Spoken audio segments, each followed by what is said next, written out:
Hindi naman ito na-order ang anak sa ibon. Andiyan na yan. Tanggapin nyo. Yan po ang tutulong sa ekonomiya natin. You have to have so much courage to the road in years past. Hindi kaya, mensahe sa mga politiko. Why kayo mga anak? Saan na pagkukuha niyo mga tax money namin? Awin kayo. Huwag papalaka siya sa mga gustong magpa-silicon implant. So girl, if you want to do silicone, make sure it's medical grade. Make sure it's minimal. Now, cheers. Panay rin ang inom niya ng wine. Cheers to life.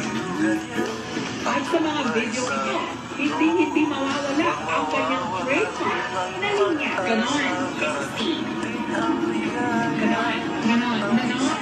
Ganon. Hi, I'm in Canada right now.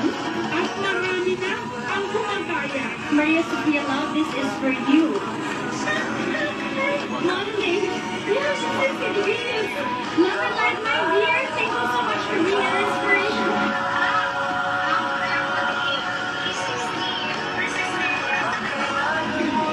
Siya ang 32 anyos na si Maria Sophia Love. Isang Pinay transgender. Hindi ko talaga kung ano yung statement ko. Yeah, that's a long way. Honestly, let's see. Kung sino magaling maganda. Actually, I'm looking for David Beckham. I got a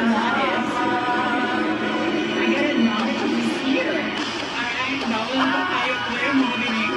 Kaya ang Pilipinas. Sabay-sabay, bawal. Ito na po. I'm going to show you Ferris wheel na air condition. And fairness, marami naman tayo sa Tagaytay. Mahilig daw talaga mag-travel si Maria Sophia na. Ngayon, magdadalawang buwan na nasa London. Lumaki si Maria Sophia Lau sa poder ng kanyang lightest when you choose to be yourself. At sa mga nagtatanong kung ano ang kanyang sikreto sa kanyang sexy pangangatawan, ito'y dahil daw sa siya'y vegetarian at animal rights activist din. Volunteer sa grupong TANA o Compassion and Responsibility for Animals. At ngayong unti-unti na siyang nagkikilala, nakikita niya itong oportunidad para maisulong ang kanyang mga ipinaglalaban. Ito po ang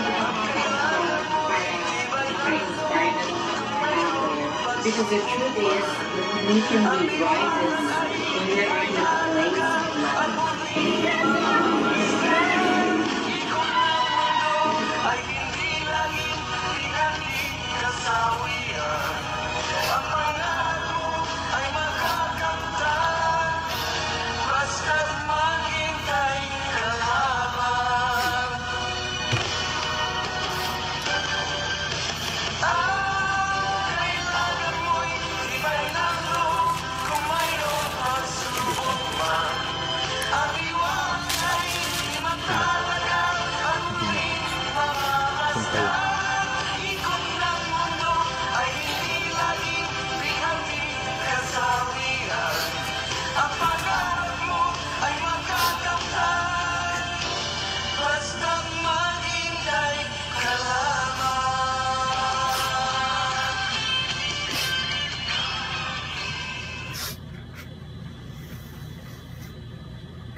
Ha ha ha.